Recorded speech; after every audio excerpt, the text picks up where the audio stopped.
29માં શપથ ગ્રહણ સમારોહ અને એવોર્ડ ફંક્શન વિધિમાં ઉપસ્થિત એવા ડાયસ પર બિરાજમાન કોટેજાજી, ચેતનભાઈ, ઇનકમિંગ પ્રેસિડેન્ટ જિગ્નેશભાઈ અને તમામ ડિગ્નિટરી અને સમગ્ર સ્વરદેવી જેસીઆઈ પરિવાર. ચેતનભાઈ પાસે બેઠો બેઠો હસતો હતો કે આમ 24મો ક્રમ છે મને બતાવતા હતા. મને 24માં ક્રમ બોલવાનું છે. એટલે કીધું મારે લગભગ ટેવ પડી ગઈ ચેતનભાઈ કે ક્રિકેટ ટીમમાં રમતો હોઉં ને ત્યારે લગભગ મારું બેટિંગ આવે ને ત્યારે 36 રન કરવાના હોય છે. એટલે આ છેલ્લી ઓવરમાં હિટિંગ કરવાનું છે. પણ લંગાળિયા સાહેબે કીધું કે સમયની પાબંદી નથી, થોડી ફાસ્ટ થઈ મને. મારી વાતનો આ ઉઘાડ જે આપવો છે મારે, ઉઘાડ અને ઉપાડ આપવો છે આજના શુભ દિન.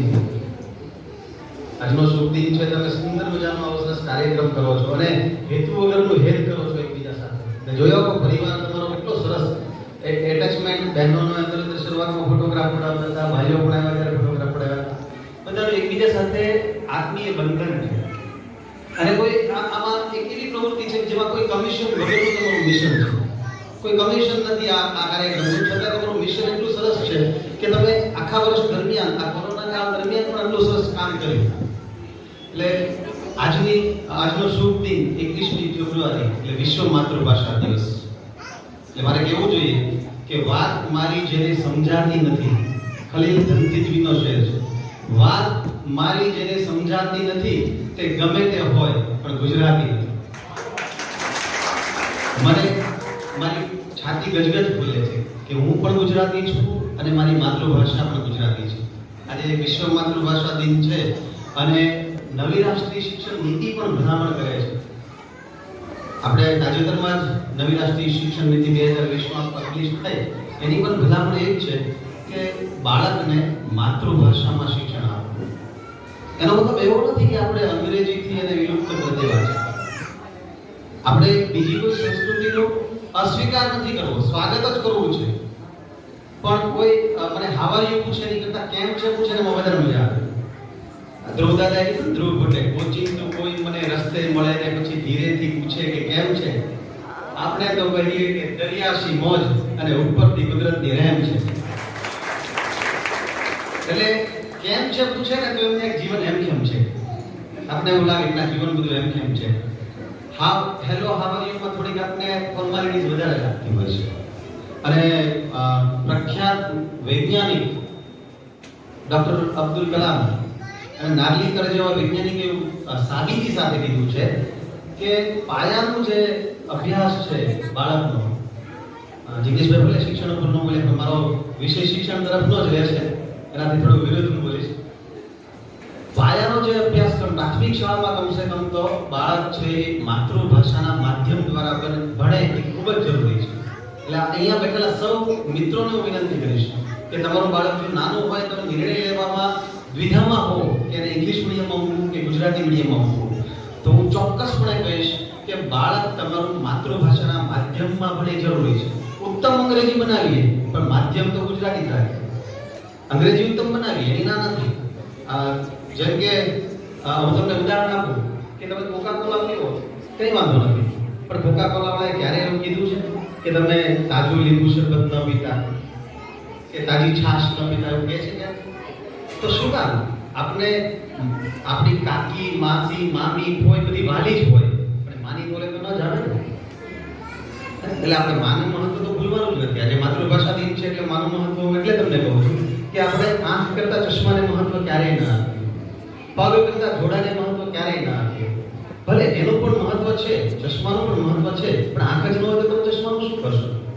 એટલે જો પાયાના કેટલાક ખ્યાલો, વૈજ્ઞાનિક ખ્યાલો જો એ માતૃભાષામાં શીખશે બાળક, તો એ ગોખણ પ્રત્યેનો ભાર નહીં રહે. એટલે કેવું થાય છે બાળક છે ઇંગ્લિશ મીડિયમમાં ભણે છે, એની દશા અમે જોઈએ છે, દશાના દિવસે એટલી બધી ઢંકાઈ ગયેલી હોય છે કે બિચારું એ ફૂલ નાનું ઊંધું પ્રેશર કુકરમાં બફાઈ જતું હોય અને એની પર સ્ટીમ રોલર ફેરવાનું હોય એવી પરિસ્થિતિ છે. એટલું સ્ટ્રેસમાં હોય છે કે પેલા અંદર જાય એટલે બધી સૂચનાઓ ઇન્સ્ટ્રક્શન ઇંગ્લિશમાં શરૂ થઈ જાય. પેલા ઘરનો માહોલ એવો હોતો નથી. ઘરમાં તો આપણે ગુજરાતીમાં જ બોલતા હોઈએ છીએ. સવારથી જાગીએ અને રાત્રે સૂઈએ ત્યાં સુધી આપણી અભિવ્યક્તિ ગુજરાતીમાં જ સારી. તમે જુઓ, હું એક મિત્રોને ઉદાહરણ આપતો હતો કે કોઈ વ્યક્તિની ભાષા જાણવી હોય કે કઈ ભાષાનો છે, કદાચ એવું બને કે એને લગભગ ઘણી બધી ભાષા આવડતી હોય, 10-12 ભાષા બોલી જાણતો હોય, અને એ બોલતો હોય ત્યારે તમને એની ફ્લુઅન્સી લાગે કે ખબર પણ ન પડે કે એની માતૃભાષા કઈ છે.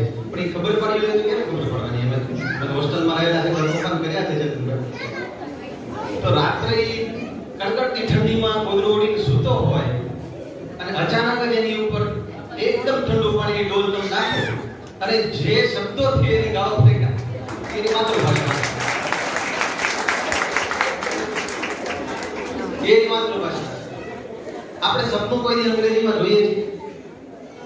આપણે સપનું અંગ્રેજીમાં ક્યારે નથી જોતા, પણ બાળકને શું કામ અંગ્રેજી ભણાવો છો? એટલે આજના દિવસોમાં એટલી અપીલ છે કે કમસે કમ આપણે બાળકને કેડબરી ભલે ખવડાવીએ પણ મમડીની તાજી સુખડી પણ ખવડાવીએ.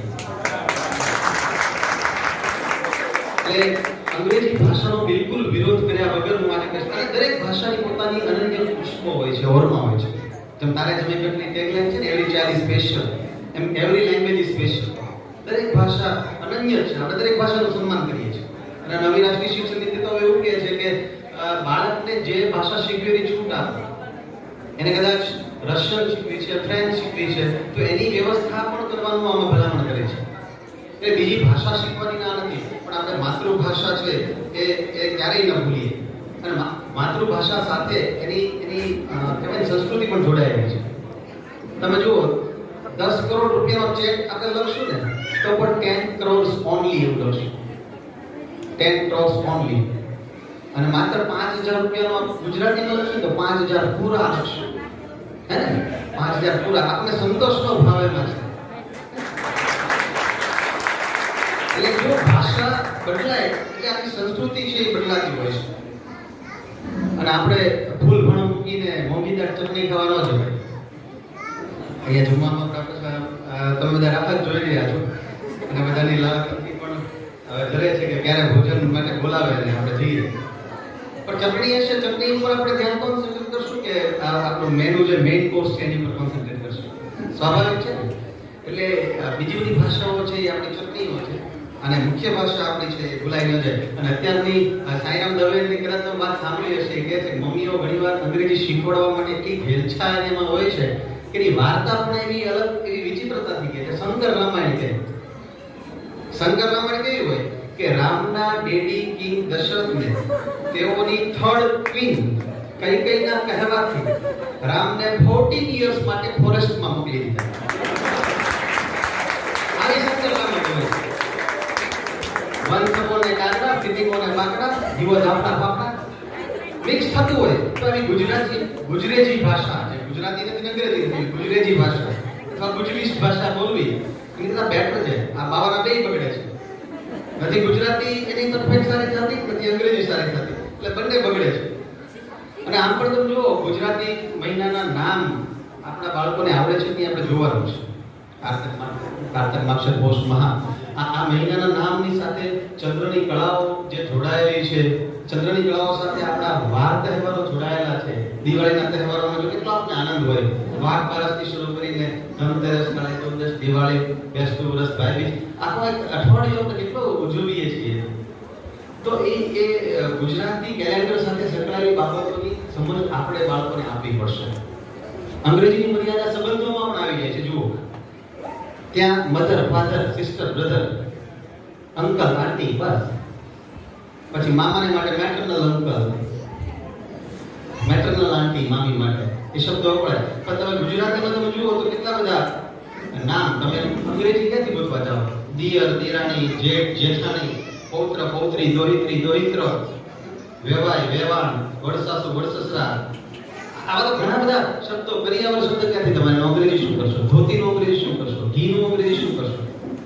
તો આપણી સંસ્કૃતિમાં જે પડ્યું છે એનું અંગ્રેજી પછી એને ડિક્શનરીમાં સમાવવા માટે ઘી કરી નાખે છે લોકો. પણ એને સ્વીકારવો પડે છે શબ્દ. કહેવાનો મતલબ એ છે કે આપણી કેટલીક કહેવતો છે, આપણી રીત રિવાજો છે, આપણી સંસ્કૃતિ છે, આપણું મૂળિયું છે, એને આપણે ખાસ ના ભૂલીએ. આપણે કહેવતોમાં વારંવાર બોલતા હોઈએ ક્યાં રાજા ભોજ કે ક્યાં ગંગો તેલી, એનું અંગ્રેજી ન થાય. દશેરાના દિવસે ઘોડું ન હોય, બોલવા ઉભો થઈને ભૂલી ગયો. દશેરાના દિવસે ઘોડું ન હોય એમાં આપણે બોલીએ, પણ એ કહેવત અંગ્રેજી અંગ્રેજીમાં ઢાળવા જાઓ તો એ પ્રમાણેનો એનો ભાવ ના આવે. બરાબર? એટલે કહેવાનો મતલબ એ છે કે ગુજરાતી ભાષાને આપણે મહત્વ આપીએ, આપણી માતૃભાષાનું સન્માન કરીએ અને જ્યાં જ્યાં તક મળે ત્યારે આપણે માતૃભાષાનો પ્રચાર પ્રસાર કરીએ. આજે 21મી ફેબ્રુઆરી થી એટલે મારે આ એક વાત કહેવી હતી. આમ તો એવું વિચાર્યું નહોતું કે માતૃભાષા પર બોલીશ, પછી આજે અચાનક જ મને સૂઝ્યું કે માતૃભાષા દિવસ છે તો એના વિશે બે શબ્દો અત્યારે અહીંયા આવતો હતો ત્યારે મેં નોંધી લીધા. આ ડોલરની સામે રૂપિયો ભલે નબળો પડે પણ આપણી ગુજરાતી છે અંગ્રેજી સામે નબળી ન પડવી જોઈએ, એટલું ખાસ ધ્યાન રાખજો મિત્રો. બરાબર? બીજી થોડીક વાત મારે જીકેશભાઈ સૂચન કર્યું હતું કે કોરોના કાળમાં જે શિક્ષણની પરિસ્થિતિ હતી, પોસ્ટ કોવિડની પરિસ્થિતિમાં શિક્ષણ વિશે થોડીક વાત કરજો. તો મારે બંને એના ફાયદા મર્યાદા બંને આમાં થયું છે, મેરિટ ડિમેરિટ બંને છે, એની વાત મારે થોડી કરવી છે. અત્યારે છે ને પરિસ્થિતિ એવી છે કે બાળકને શાળાએ મૂકવા માટે એના વેહિકલનો ઉપયોગ કરવાનો નથી, એટલે ટ્રાન્સપોર્ટેશન માટે રિક્ષા કે બસ એલાઉ નથી હજી એસઓપી પ્રમાણે, ગાઈડલાઈન પ્રમાણે. એટલે બાળકને મૂકવા જવા માટે વાલીએ જવું પડે છે. તો મને કિસ્સો યાદ આવ્યો. શિક્ષણની સોનોગ્રાફી કરીને એક પુસ્તક સરસ મજાનું લખ્યું છે આપણા જૈન મુનિ મહારાજ વલ્લભ વિજય સુરીજીએ. બહુ સરસ પુસ્તક લખ્યું છે શિક્ષણની સોનોગ્રાફી. હું તમને અપીલ કરું છું એ વાંચજો. એમણે એક પ્રસંગ આપ્યો છે કે બાળકને વાલી જ્યારે શાળાએ લઈ જતા હતા ત્યારે રસ્તામાં જોયું કે બકરાને પકડીને પરાણે એને લઈ જવામાં આવતો હતો કસાઈખાને હલાલ કરવા માટે. ઓલો ચીઝ પાડતો, બકરો એટલી ચીઝ પાડતો હતો એટલે બાળકે તરત એ વાલીને પૂછ્યું કે હે પપ્પા, આ બકરાની નિશાળ લઈ જાય છે? જો એને કેટલો કંટાળો હતો શાળાએ જવાનો આવતો હશે એટલે કમ્પેરિઝન એને કર્યું કે આ બકરાની નિશાળે લઈ જતા હોય તો ચીઝ પડે. ચીઝ ક્યારે પડવાની? આપણે જવું ન હોય ત્યારે જ. અને પરાણે દફતી લઈ જાય છે એટલે નક્કી નિશાળે જ લઈ જતા હશે. થોડાક આગળ ગયા ને એટલે એને જોયું કે ઝાડ છે એ નમી ગયેલું હતું અને એની ડાળી છે ઝૂકી અને નીચે થડથી અલગ પડી ગઈ હતી ડાળી અને નીચે જમીનને અડી ગઈ. એટલે તરત એને કીધું, હે પપ્પા, ઝાડે વેસણ નહીં કર્યું હોય કેમ એને અંગૂઠા પકડાવ્યા છે? તો આ પરિસ્થિતિ અત્યારે શિક્ષકો ભોગવી રહ્યા છે. અમને તો હિરેનભાઈ મારા મિત્ર પાછળ બેઠા છે કે અત્યારે અમને સત્ય અને ભ્રમ વચ્ચેનો ભેદ જે પાતળી રેખા હતી સમજાઈ રહી છે. શિક્ષક છે લોકો કે અમને બધું માઇક્રોસોફ્ટ ટીમ્સમાં ભણાવીએ છીએ, છોકરાઓ ભણે છે. હવે અમે ભણાવીએ છીએ એ સત્ય હતું પણ સામે વિદ્યાર્થીઓ મોબાઈલમાં બેઠા બેઠા ભણતા નથી, થોડો ભ્રમ હતો. આ સત્ય અને ભ્રમ વચ્ચે થોડીક ભેદરેખા હતી. એટલે બધી જગ્યાએ એવું નથી બન્યું પણ ઘણી બધી જગ્યાએ એવું બન્યું છે કે વિદ્યાર્થીઓ છે એ પોતાના મોબાઈલમાં, આઈપેડમાં, લેપટોપમાં એટલા બધા વ્યસ્ત થઈ ગયા હતા કે એને મૂળ જે કરવાનું હતું એનાથી થોડા ઠંડાયા. અને અત્યારે છે ને વિદ્રોહ જોવા મળે. શાળા બાળકો આવતા થઈ ગયા પણ હવે શાળાની મુલાકાત લઉં છું સ્કૂલ ઇન્સ્પેક્ટર તરીકે તેનું જોઉં છું કે એનામાં આમ ઉત્સાહ નથી દેખાતો. ભણવા માટેનું જે ચલણ ચલવું જોઈએ ને એ નથી. અને આવી પરિસ્થિતિ અગાઉ પણ આવેલી છે, એવું નથી. આ કોરોના કારણે બધા જ ક્ષેત્રોમાં પરિવર્તન લાવ્યું છે. અને આમ જો nothing is permanent accept change. પરિવર્તન સિવાય જગતમાં કશું શાશ્વત નથી. પરિવર્તન આવવાનું જ હતું અને બધા ક્ષેત્રોમાં આવ્યું, શિક્ષણમાં પણ આવ્યું. શિક્ષણમાં પરિવર્તન આવ્યું એટલે શું થયું? બાળકો છે એ ઘરેથી ફાસ્ટ વિડીયોઝ જોઈને આવે, મોબાઈલમાં ફાસ્ટ વિડીયો ગેમ રમીને આવે અને પછી એને ટ્રેડિશનલ ક્લાસરૂમ કેમ ગમે? નિરાતે ચાંદવાળો ક્લાસ એને હવે ગમતો નથી. અને હવે આજની પેઢી છે ને ડિજિટલ નેટિવ્સ કહેવાય છે, ડિજિટલ નેટિવ્સ. અને 21મી સદીનો આ ત્રીજો દાયકો શરૂ થયો છે ને સૌથી મોટી ચેલેન્જ બાળકો માટે, વાલીઓ માટે, શિક્ષકો માટે એ છે ન ભણતા વિદ્યાર્થીઓને કેમ ભણતા કરવા.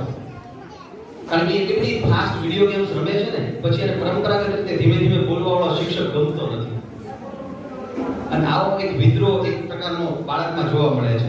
એવું નથી કે અત્યારે જેવો છે 1972માં ઇવાન ઇલીચે ડિસ્કુલિંગ સોસાયટી નામનો ગ્રંથ લખેલો કે શાળાઓ છે, સમાજ છે, શાળા વિહીન થઈ જવો જોઈએ, શાળામાં કંઈ ભણાવાતું જ નથી, એવો વિદ્રોહ ત્યારે કરેલો. એમ્બ્રન્ટ રોમરે પણ સ્કૂલ ઇન ડેડ નામનું પુસ્તક લખેલું છે. ત્યારે પણ એવો વિદ્રોહ થયેલો. હું તમને એક વાત કરું, મારા પીએચડી માટે હું આદરણીય ગુરુવર્ય ભોગાઈના સાહેબને મળવા ગયો. મારા સંશોધનનો વિષય નક્કી કરવાનો ત્યારે 2007ની વાત કરું છું મિત્રો. ત્યારે મને સાહેબે એજ્યુકેશનલ ટેકનોલોજી નામનો એક સામાયિક આપ્યો, ઇન્ટરનેશનલ જર્નલ છે.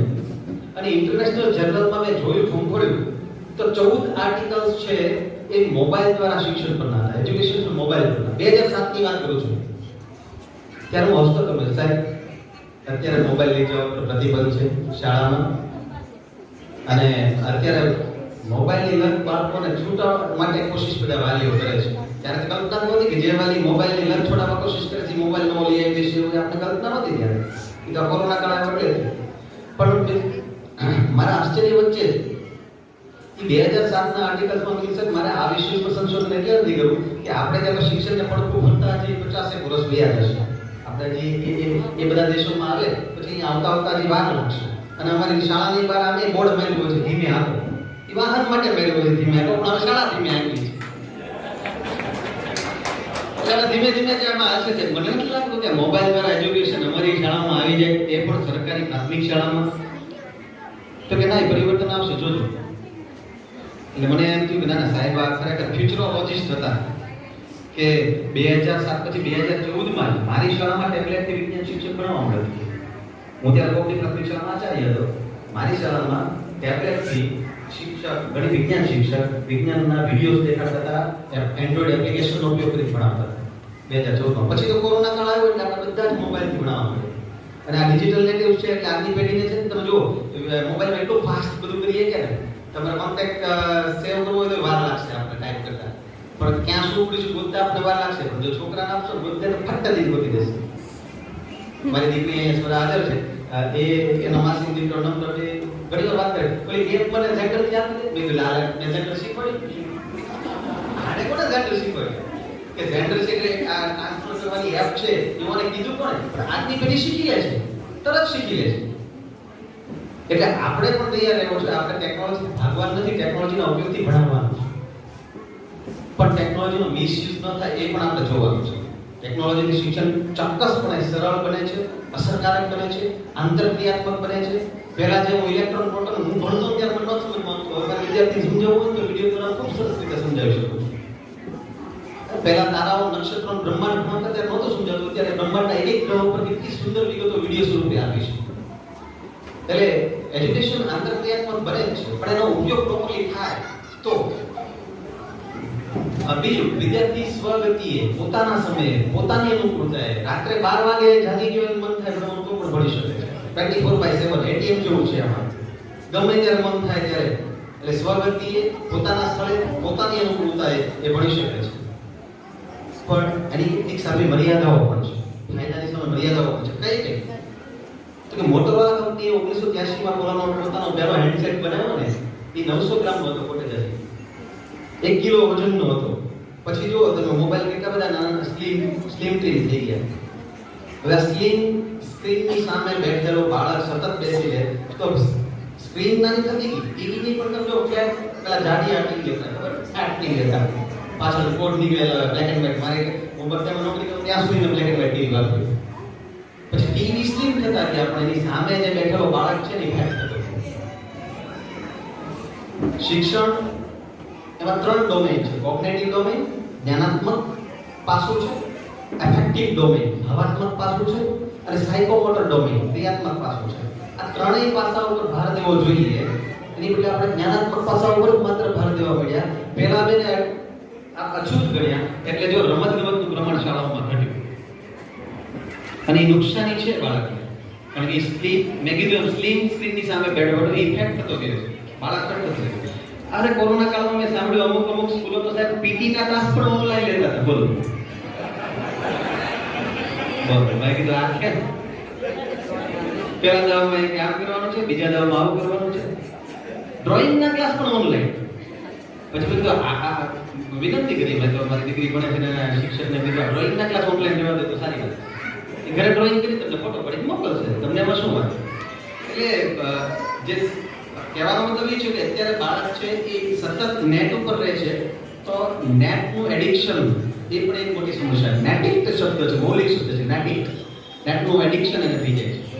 સતત એને સમયે જોવો પડે. આપણે જુઓ, આપણે એડિક્શન કેવું છે, જો થોડો સમય થશે ને એટલે આપણે તરત આમ WhatsApp ખોલશું, 10-12 મિનિટ થાય એટલે કેમ નાનું બાળક હોય એની ચડ્ડી પલ્લી નથી ને આપણે જોવું પડે. એમાં આપણો મોબાઈલ છે, એમાં મેસેજ પડ્યો નથી ને એવું આપણે વારંવાર જોવું પડે છે. એટલે એક પ્રકારનું એડિશન થઈ ગયું. આપણે બહાર હોટેલમાં જમવા જઈએ તો આમ ફોટો આમ પાડી પછી આમ ફેસબુકમાં અપલોડ કરવાનો એટલી ઉતાવળ હોય કે ઓલા ગરમ ગરમ સૂપ આપ્યો એની આપણું ધ્યાન ન હોય. આપણું ફેસબુકમાં અપલોડિંગમાં બેઠા હોય ને મેસેજ ટાઈપ કરીએ ને પછી એમ કે આ સૂપ ફરી ગયો ગરમ લાવો. આવું બને છે. પત્ની ગરમા ગરમ ચા આવે ને ત્યારે ચા આપણે પીએ નહીં ત્યારે ફેસબુક વોટ્સએપમાં હોય ને પછી તે ચા કરી ગરમ ગરમ લાવો આપણે સાથે પીએ. આવું બનતું હોય છે. એટલે અત્યારે આપણે પહેલા eat cricket drink cricket sleep cricket બધું બનાવતો અત્યારે ઈટ વોટ્સએપ ડ્રિંક ફેસબુક અને સ્લીપ ટ્વિટર ફેસબુક ટ્વિટર અને વોટ્સએપ નો જમાનો આવી ગયો છે. પણ એને એજ્યુકેશનના ઉપયોગ માટે તમને બે ત્રણ બાબતો ખાલી કીધું. માર્ક ઝુકરબર્ગનું નામ સાંભળ્યું હશે તમે, જે ફેસબુકના પ્રણેતા છે. એણે 13 વર્ષ સુધી પોતાના બાળકોને સોશિયલ મીડિયાથી દૂર રાખ્યા હતા. એવી જ રીતે તમને એપલના જે સ્થાપક છે સ્ટીવ જોબ્સ, એણે પણ ટેબ્લેટ તો પોતાનું ઘરનું હતું કંપની, આખા દુનિયા ટેબ્લેટ નથી, પણ પોતાના બાળકોને ટેબ્લેટથી દૂર રાખ્યા હતા કે 15 વર્ષ સુધી બાળકને હાથમાં ટેબ્લેટ નથી આવતું. આવા તમે વાંચો ને તમે તો ખ્યાલ આવે કે એ જે ટેકનોલોજીસ્ટ છે એ પણ એવું ઈચ્છે છે કે નાની ઉંમરે બાળકને મોબાઈલની લત છોડાવવી જરૂરી છે.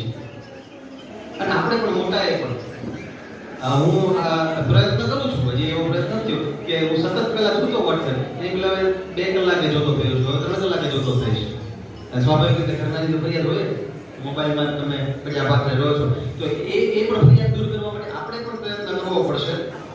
અને આપણે નામસ્તા પણ તમે જુઓ, ગાંધીજી, ટાગોર કે વિનોબાજી, વિવેકાનંદજી બધા શિક્ષણની વ્યાખ્યા એ પ્રકારની આપી છે. તંદુરસ્ત શરીરમાં તંદુરસ્ત મનનું ઘડતર એ સાચું શિક્ષણ છે. એટલે શારીરિક રીતે પણ આપણે સશક્ત બનાવીએ, માનસિક રીતે પણ, ભાવાત્મક રીતે પણ, સોશિયલી પણ આ રીતે મેળવણા થાય છે. બાળકને પણ સોશિયલી છે એ સાથે જોડાતો થાય. છેલ્લી એકાદી વાત કરીને અમારા વક્તવ્યને વિરામ આપીશ. શિક્ષક તરીકે અમારે ખિસ્સાકાર પ્રતિ તદ્દન ઉલટું કામ કરવાનું હોય છે. ખિસ્સાકારો છે ને એ કામ કરે કે તમને ખબર ન પડે હવેથી તમારું વોલેટ ચોરી, એ તમને ખબર ન પડે. અને શિક્ષક તરીકે તમને ખબર પણ ન પડે એ રીતે અમારા સિદ્ધાંતોને તમને ગળા હેઠળ ઉતારી દેવાના હોય છે. એની કરતા તદ્દન વિરુદ્ધ કામ કરવાનું હોય છે. વ્યક્તિગત ભિન્નતાઓ છે એ દરેક બાળકમાં હોય છે, એનો આપણે સ્વીકાર કરવો છે. ઘણા બધા મુદ્દાઓ મેં વિચાર્યા હતા, પણ એક બાબત મારે ખાલી તમને કહેવી છે કે દરેક બાળક છે અનોખું છે, યુનિક છે. તમે જો વિશ્વના કોઈ પણ 2 વ્યક્તિની અંગૂઠાની છાપ સરખી નથી. આપણા બધામાં વ્યક્તિગત તફાવત છે. આપણા બધા અહીંયા બેઠા છીએ, એમાં બધાનો રસ, રુચિ, વલણ બધાનું અલગ અલગ છે. કોઈક છે એ માઇકમાં બોલવામાં હોશિયાર છે, કોઈ ડ્રાઇવિંગમાં હોશિયાર છે, કોઈક છે એ બહારની વ્યવસ્થા મેનેજમેન્ટ કરતા હશે એમાં હોશિયાર હશે. બરાબર? કેટલાક અહીંયા જેસી રેડ છે અથવા જેસી છે બોલ્યા નથી, પણ એને કામ કર્યું છે, પ્રદાન કર્યું છે. બધામાં અલગ અલગ શક્તિ અને આવડત છે જ. એ જ રીતે બાળકમાં પણ અલગ અલગ શક્તિ અને આવડત છે. એનો આપણે સ્વીકાર કરવો પડશે. જેવું છે એનો સ્વીકાર કરવો પડશે અને પોઝિટિવ એટીટ્યુડ રાખીને આપણે સ્વીકાર કરવો પડશે. કારણ કે દરેક પ્રકારના બાળકો અમારા વર્ગમાં હોય છે. એટલે તમારા ઘરમાં પણ જો બુદ્ધિશક્તિના અલગ અલગ પ્રકાર છે. હવે હું સંશોધનની વાત નથી કરતો, પણ ડેવિડ હાર્ટનર નામના મનોવૈજ્ઞાનિકે સંશોધન કર્યું છે અને બુદ્ધિશક્તિના ઘણા બધા પ્રકાર આપ્યા છે. કે માત્ર કોગ્નિટિવ ડોમેનની કેટલાક બાળકો છે એ ઓર્ડિનરી લિસનર નહીં, માત્ર સાંભળી નથી શીખતા, એ જોઈને શીખે છે. કેટલાક માત્ર જોઈ નથી શીખતા, એ પ્રવૃત્તિ કરીને શીખે છે. એમ બાળકોના અલગ અલગ પ્રકાર છે, બુદ્ધિશક્તિના અલગ અલગ પ્રકાર છે. તો એવા બાળકો પ્રત્યે આપણે શું ધ્યાન રાખવાનું છે? આજે અમે આવતા હતા કાર લઈને પાલીતાણાથી, મારા ધર્મપત્નીજી કે મારે ચલાવીશું, મારી દીકરી પાછળ બેઠી બેઠી એમ કે એને એમ થાય કે આ કાર બાજુમાં જાય છે ને એને ઓવરટેક કરનાર, તો સતત એવું એને થાય. પણ પછી અમારી વચ્ચે કોમ્યુનિકેશન ન થયું, પણ મારે એક ઉદાહરણ આવ્યું કે દીકરો આ રીતે પપ્પાને કહેતો હતો મારે જવાનું છે, પપ્પા મને સ્કૂલે મૂકી જાઓ. અને મૂકવા જતા હતા કાર લઈને, એટલે એ વારંવાર કે પપ્પા જો બાજુમાંથી આપણે ફાસ્ટ એક ગાડી પસાર થઈ, તમે આ ફાસ્ટ ચલાવો, તમે ઓલી કારને ઓવરટેક કરો, તમે કેમ ઓવરટેક નથી કરતા? ત્યારે પપ્પાએ સમજાવ્યું શાંતિથી, બેટા દરેક કારની ક્ષમતા અલગ અલગ ન હોય. હું વેગનાર ચલાવું છું અને બાજુમાંથી ઓડી કાર પસાર થઈ છે, એ બાજુમાંથી પસાર થતી કારની કેપેસિટી, એનું એન્જિન છે અલગ પ્રકારનું હોય. તો દીકરો કે પપ્પા હું તમને એ જ સમજાવું છું, તમે રોજ એમ કહો છો કે ઓલો સમીપ છે એટલા ટકા લઈ આવ્યો,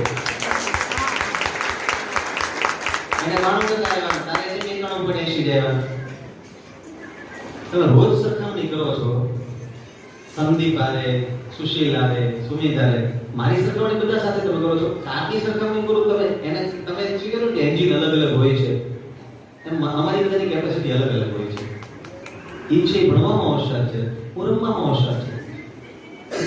મારી પાસે જો એક સરસ ચિત્ર હું લાવ્યો છું તમને બતાવવા માટે. જો આ એક પુસ્તકનું મુખ પૃષ્ઠ છે. એમાં એક શિક્ષક છે, ટેબલ ઉપર બેઠા છે. સામે જો વાંદરો, હાથી, માછલી, કાંગારો બધા પ્રાણીઓ છે જંગલના બેઠા છે. અને આ શિક્ષક છે ને એ એમ કે છે sorting પછાડીને, for a fair selection everybody has to take the same exam, please climb that tree. તમારું બધાનું સિલેક્શન કરવાનું છે તો બધા એક સરખી એક છોટી સંકારે એક સરખી પરીક્ષા લેવાની. આ ઝાડ ઉપર ચડી જાઓ, ઝાડ ઉપર ચડી જાઓ એટલે માછલીની શું હાલત થાય બિચારી, પાણીની બહાર નીકળે તો હે. વાંદરો છે ઝાડ ઉપર ચડવામાં હોશિયાર છે, બતક છે તરવામાં હોશિયાર છે, એ જ રીતે દોડવામાં સસલું હોશિયાર છે. બધાની વ્યક્તિગત ભિન્નતાઓ, અલગ અલગ શક્તિઓ છે. સચિન તેંડુલકરને એમ કહેવામાં આવે કે તારે ભાઈ સિંગર બનવાનું છે, તારે ગાવાનું છે સરસ, તો એ ન જ ગાઈ શકે. અને લતા મંગેશકરને એમ કહેવામાં આવે કે તારે સારા ક્રિકેટર બનવાનું છે, તો ન કરી શકે. બધાની કેપેસિટી અલગ અલગ છે. આ દીકરી અહીંયા ગાયું, મને ગાવાનું કીધું તો પેલા જમવા વયા જવા જાય એવું બને. એટલે બધાની કેપેસિટી અલગ અલગ છે. એટલે આપણે બહુ સહજતાથી એની મર્યાદાઓને સ્વીકારીએ, પોઝિટિવ એટીટ્યુડ રાખીએ બાળકો માટે, આપણા કર્મો માટે. તમે જે કંઈ કામગીરી આવતા વર્ષમાં કરવાના છો એ માટે પણ આપણે હકારાત્મક વલણ રાખીએ. और ભાવનગરમાં રિંગ રોડ ઉપર એક નવો ફ્લેટ બન્યો ને કે તમે ત્યાં એક નવ દંપતી રહેવા માટે આવ્યું. અને તમે બધા કેમ હળીમળી લો છો, સાથે ફોટા પડાવો ને મને બેઠા બેઠા છે મારા ઘરવાળા કેમ આવ્યા નથી, હું ફોટો પડાવી લે. પણ એ એટલું બધું સજોડે, એટલી બધી હળીમળી રહે. રોજ નક્કી કરેલું કે આપણે સવારની મોર્નિંગની તો સાથે જ પીશું, કાંઈ વાંધો નહીં.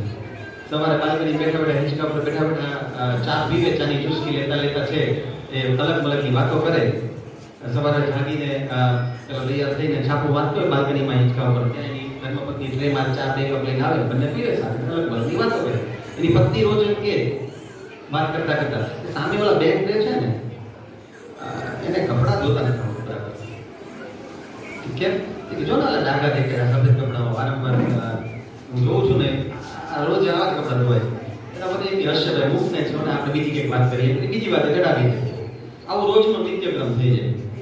એકવાર શનિવાર સાંજે એનો પતિ એમ કે પ્રિય કાલે છે ને હું ચા બનાવીશ, તો આરામથી નિરાતે જાગજે, આ અઠવાડિયું તું ધમાલ કરે જ ઓછો તો આજ મને લાભ આપ, રવિવાર છે ને એટલે હું ચા બનાવીશ, તું નિરાતે મૂકજે. સવારે જાગે છે એટલે પતિ બધું સોપાન બધું ગોઠવી દે છે, આમ વ્યવસ્થિત બધું ઘર ઘર નાખે છે. પછી પત્નીને ઉઠાડ કે હું ચા બનાવું છું. અને એની પત્ની છે એ રોજ છાપું લઈને બેસી જવાનો વ્યસ્ત હોય એમ બાલ્કનીમાં. અને એની પત્ની છાપું વાંચતી હોય દરમિયાન આ ચા બનાવીને આવે છે. બંને ચા પીતા હોય છે. ત્યાં એની પત્ની નજર સામે પાછી જાય છે. એ કે લે ઓલા પાવડર બદલાયો હોય, આ તો કપડા ચોખ્ખા થઈ ગયા. નક્કી ત્યાં આજે છે ને સારો વોશિંગ પાવડર લીધો હશે, એકદમ સફેદ, આમ તો કપડા ઉપર સેજ પણ ડાઘ નથી, એકદમ સફેદ દેખાય છે. ત્યારે એના પતિએ હસતા કીધું કે પ્રિય એવું નથી, એના કપડામાં ડાઘ હતો જ નહીં, આપણી બાલ્કનીનો કાચ છે ને મેં પૂછ્યો છે.